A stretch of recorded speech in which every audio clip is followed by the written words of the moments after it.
Hey everyone, we're going to go through some results today. There's been a few WGPs, right? As usual, we're going to take a quick look at those. But as you might know, there's a new ban list coming in very soon that's going to hit some decks. So we actually have a new tournament as well, this Ultimate Vanguard Cup, that was played in the new format. We get to see a sneak preview of what that might be, right? So let's kind of just get started. We're just going to go through the new formats off first. So first off, we got first place in that. This was a singles tournament, by the way.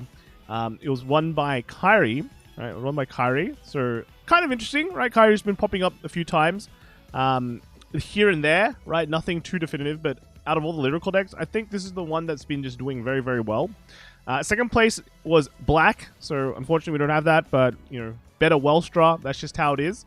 And then third place, we have Shiranui. So after it got hit, it's still doing very, very good, right? Still got a top.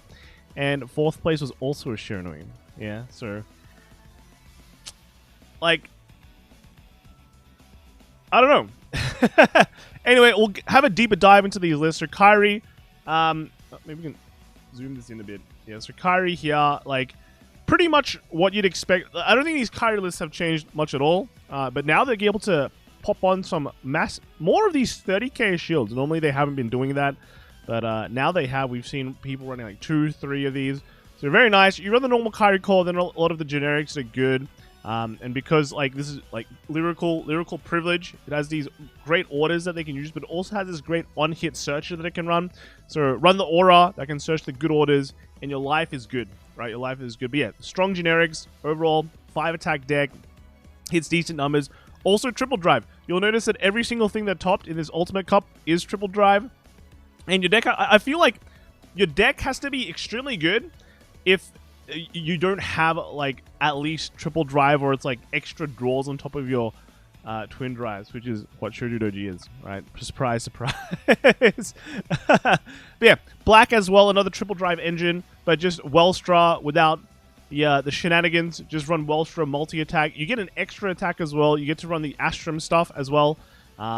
And yeah, you get triple drive. It's very easy, very simple. But I guess it maybe covers up one of the biggest weaknesses in that it feels like Wellstra feels like a bit of a glass cannon at sometimes. But with a triple drive, it can kind of maybe sustain that. So overall, very cool. Like triple drive just makes all your drives much more, how do you say it? Consistent, right? You more consistently get triggers, and you can filter out one of your cards in your hand. So that's always good to see. And then next we have the Shiranui. So here we see them just take out 3 of the 4 eyes, and then just add other stuff in. Not everyone's added in any restandards. This person's added more Sekies. I think mostly people were running like low counter Sekie with max counter Furai, and then you add in other restandards like Esmeralda if you want to. But just put in more Sekies now. Sure, your early game's gonna suck. But you have other ways to get around it. You have things like this guy ran Meteor Flare Dragon, which I guess is an interesting take, right? You get to get rid of opponents' cons, and you get to retire some stuff. So I don't know, like maybe it's okay. But otherwise, the core is still generally there. There's nothing really that's changed that much. Just add more other restandards, and then fourth place here added. Just 4 Sekies in the Furai, but then they've added like Brachio Force for more early game, I guess, and then just some of the Dragon Empire Grade 1, Festival Collection Grade 1. That lets you get back stuff that you've discarded, alright? So pretty cool that this is similar to the engine that you have in Chronojet, where you discard your Dragon and then get it back with the Grade 1, so you can always have a discard fodder. And the good thing about Esmeralda is they make these active, so yeah, active on defense, active as an extra multi-attacker early on. So very cool stuff, right? So that's all the new format stuff we've seen so far. Looks like we haven't seen any Shoujo Doji, but hey, like Shiranui is still around. So if you have a Shiranui deck, you should be very happy. All right, you should be very happy. Moving on to some of the other decks. So we got Thailand as well. Thailand had some of the WGPs, and there were some interesting results. With first place being a Harry deck, so everyone's been saying how bad Harry is compared to Night Rose, but hey, Harry came first. And then second was a Bruce deck as well. So Bruce, and third place was Night Rose, and then fourth was a Varga. So definitely some interesting decks going in here. We can take a look at that very soon. So first off is that Harry deck. This one is not running 4 copies of Gungaram, which is quite interesting. Also, no like paratrooper. So it feels like they've just been straight up cutting out all the fat that they really don't want. But the Gungaram is pretty interesting. Like just having only 1 Gungaram is crazy. I guess you're relying more on just targeted soul charging, right? You've got your good old Toge just to be able to get stuff that you need. 4x for the dragon. Oh, no, not dragon. This one's just Manticore, because you always need some multi-attack. They're running a lot of this. 3x of this rat, right? And I guess it just gets extra power, so you can kind of push earlier, I guess. So just a different take on Harry that seems to have done well. So very, very cool. Second is the Bruce deck. So this Bruce deck is pretty crazy. You have like 7 attacks with Bruce, kind of looking into it. If you're normal like 1, 2, 3 with your like, you know, attack, and then Vanguard. But now you have this grade 1 that can retire the front and then move something up. So I'm guessing like then you can just attack 2 more times, then pop the front row with this, and you can move one of the Julians up, right? And the Julian can make another attack, but then there's another empty slot there, so you can CB1 and then just like call another card out. So I guess it's pretty cool, right? 7 attacks, very unexpected from Bruce. Normally, to be fair, in Vanguard as well, the only 7 attack deck right now is Shiranui. But then you're playing a Bruce, you're like, it's that Bruce deck that no one played for like ever since release, and then you surprise them with 7 attacks, and then like, oh, I didn't expect that. So pretty crazy. I feel like not a lot of people understand this deck, just because it's been so overlooked, and it can definitely surprise a lot of people, right? It's like 4 draws, 7 crit. Is that 7 crit? Yeah, 7 crit. Cool. All right, cool. And then some of the Night Rose deck. So I think the Night Rose deck's definitely more, how do you say it, figured out compared to the Harry ones. I do note that some of this Seedy boy, right, the Seedy order, to counter the Shoujo Doji. So this will be quite relevant in our meta, because I don't know if we're going to get the Shoujo Doji hits immediately. There's a I don't know chance of it happening. So we're either going to get a hit or not. But if it doesn't get hit, this Watermelon Seed order, this will, this seems like it's pretty good. Every single Stoichea deck can run it. This will be good against all multi-attack decks in general. And you can just slot in 1, right? Slot in 1 in all the Stoichea decks. I think you all have like, automatically have something like a decent out against a bunch of decks. So I think it's pretty cool. I think it's actually pretty cool. And then here is just a Lutetia. So Lutetia, we can have this deck in English now. Wow, is this like super high rarity? So like literally every single crit is different. Yeah, but pretty much the bare bones of what you'd have in Lutetia, and then you can stack everything else that you want. So you know, the 1 Lutetia here, 4x of the new Lutetia, then all the supports, boom, they fit right there, and then all the orders and some Yoikas. And that's all you need, right? That's all you need. The rest can be any crit trigger of your liking, heal trigger of your liking, right? Or just like that. So pretty cool. And then we have day 2 of Thailand. They had so many people, apparently they had to break it down into 2 people. There were more Shoujo Dojis here. You can see Black, Leonor, Blingnemire, and Night Rose. And then in the winner was actually Cake with the Shoujo Doji list. And then Poom here was the Black. And then the Leonor, Otsunier. And then Kino with the Shoujo. So there's lots more Shoujo Dojis in this column, right? And then let's take a look. So taking a look at some of the decks here. So this is a 3rd place deck. This is Leonor. So we've seen Leonor quite a lot. One thing to note is don't do this. This is a bad move, right? If you do this, you can't use your grade 1 skill. So make sure your grade 0 is a roller. But one of the other things I want to check is, again, Stoichea, boom. You can run this, running the Seed Boy, right? Running the Seed order. Again, Stoichea, you can run it pretty good against multi-attackers, I think, and your worst matchup. So otherwise, the rest of the deck is pretty straightforward. You know, like the core of the deck is just strong. Alvina, Rosarium Fairy. You just make good columns and then just like bash and win. And that's just that, right? That's just that. So pretty much cool. And then next we have is the Night Rose. So the Night Rose here is, again, pretty straightforward. Everyone's just running the hostage stuff. right? All the hostage builds, you know, you got the Philanders and all that. Kind of figured out. They've been the techs for this, the anti-hostage tech as well, just because you're gonna playing a lot of other decks which run hostage stuff now. So this you can randomly tech this one in and it works. But again, the seed tech, the seed stoichea tech is just seems like a great one-off in every single build. So give that a try. All right, it's cool. It's cool. Everyone's been playing it. Be one of the cool kids. This is top 8, by the way. These are all top 8 lists. And then lastly, this Leonor list did not run the seed tech, which maybe made it not work against the other decks. But yeah, yeah. Otherwise, the Leonor list is just pretty straightforward. All the core is there, and yeah, it's good. Leonor's still good. Yeah.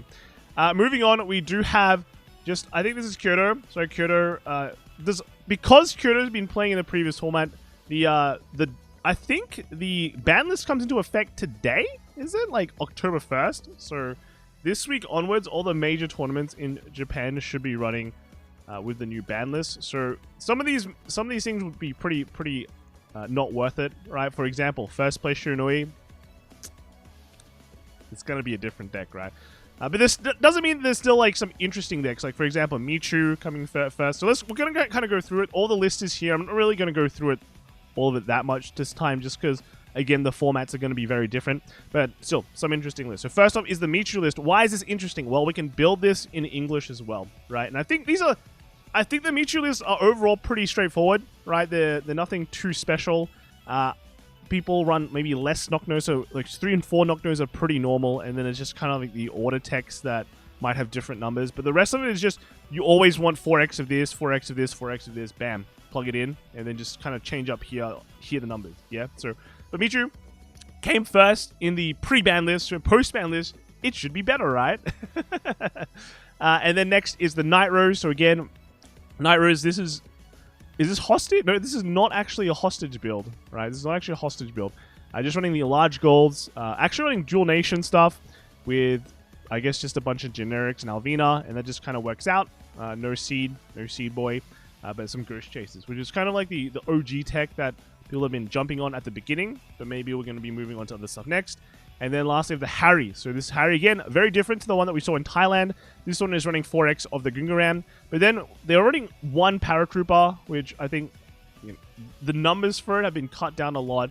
But overall, this is similar to the Miltai build. You run you run a lot of the Manticores with the Falcratia. Again, this searches out your important stuff. You have your grade 1 Festival Collection generic that just kind of gets back your good stuff. And then that's kind of it, right? Heavy reliance on the Gungaram here.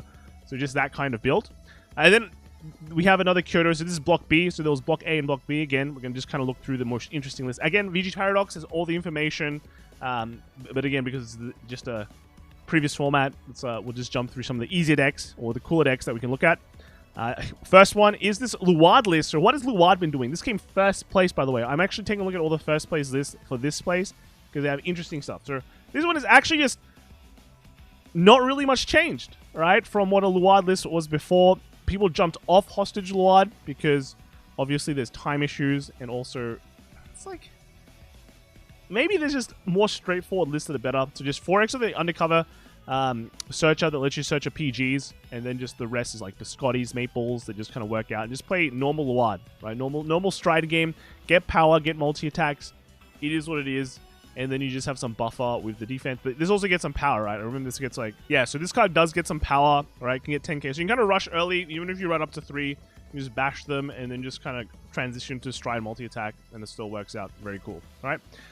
Next is just the Zorga. So this Zorga is pretty cool. If you see, this is Zorga Nadir, but just one Zorga. The rest is no Nadir, right? No other Zorga. This is actually just a rush Zorga list, which is interesting because, like, if you think about how the game is in Japan, is you're probably up against a lot of Stride deck. So if you just play a game that is more focused on just like rushing and pushing, then you don't even have to worry about like Persona Ride, and those 3 slots can be used for something else. Oh, and also, to be honest, if you've just been accelerating your buy-in zone a lot, your Zorga Nadir itself will just pump out so much power that the Persona Ride might not be necessary, right? So we'll see some interesting things here where there's 4 RPDs, 2 of the snails, right? So overall, these are kind of your like get crits and get big kind of engines. You're running your Shadow Cloaks. Then you have 4x Philanders, so lets you build up your drop zone in a way, but also 4x of this guy, right, or this girl, whatever this pirate thing is. But the key thing is it gets 10k power. So it's like for land up, these are all 18k in boost. So if you boost really big, if they get really big, you know, your opponent just can't guard. That's just how it is. Put these behind big things, and then your opponent just takes a bunch of damage and they lose. In terms of how to fill up your order zone, they run three of the habitat, right, to search out important pieces. 2x of this, all right. So you CB1, but you look at the top 5 cards of your deck and pick a card that is less than or no, higher than or equal to your Vanguard grade. And then you add it to your hand and then discard the rest. So discarding the rest means that you will build up your drop zone very, very quickly. You might discard some important pieces, but that's life, right? Life gives you a box of cookies and you, I don't know, make lemons, whatever. So yeah, so pretty cool. Like you have a Zorga Rush, which is like another take on Zorga, which is pretty crazy compared to just normal Zorga, which is build binds or... I mean, it's Zorga. I like it when they build different techs, right? Different ideas onto this. And this, remember, this guy is the first place team. Right? First place team. They came first. So they did very good. Like, for example, he would have faced against Night Rose, and he'd be like, yeah, you're a Stride deck. Boom, boom, boom, boom. Rush you. Rush you like crazy. Whoa, what? Night Rose in 3rd place? Or Shiranui in 4th place? Let's go. Right, let's go. All these strike. Actually, if you look at it, if he's in B, are all the Stride decks in B? Harry, yeah, so 5th place. Stride deck B. Prison is kind of like a grade 4 deck, right? So it gets going a bit slower. Jeweled in B as well. I mean, he might have had a really good run, right? Like until you meet like Blangdemeyer and Benny, Letitia, these decks. Yeah, you top 8 onwards, he was playing against a lot of decks that started going from turn 4 onwards. Well, that's the main game plan, right? And then the last deck on the team was actually just a Night Rose, and as you can see, it just works out, right? A lot of the text, the hostage text there, a large girl, yeah. So actually running Nectar as well and some Ghost Chase. No Seed though, but yeah, pretty much that, right? So, all right, pretty cool. One last deck that we want to take a look is another Harry deck, right? How is it different from the other ones? It's very similar to the JP builds, but different from the Thailand one. So Fulgungram, and then just is it the Turgay Tizwar? No Tizwar, sorry. Turgay, and then just kind of, it's similar to what the Miltai was saying before, right? Three troopers. This is unique in that it runs more troopers than the others. So, yeah, another Harry list. So that's kind of all the decks that I found pretty interesting this time around. Of course, you know, ban lists coming up soon, so hopefully we'll see more lists that will be seeing the impact of Shiranui. I mean, this is just the first week. People haven't been innovating as much, and there's a lot of decks that are available, but sometimes you just want to play it safe when you go to a big tournament. So we'll see. The Shiranui is just a very straightforward, very easy, very straightforward, very strong deck just by itself. So that's probably why, but maybe we'll see more later on. All right, so that's it. Let me know what you guys think in the comments below, and I'll see you all later. All right, bye.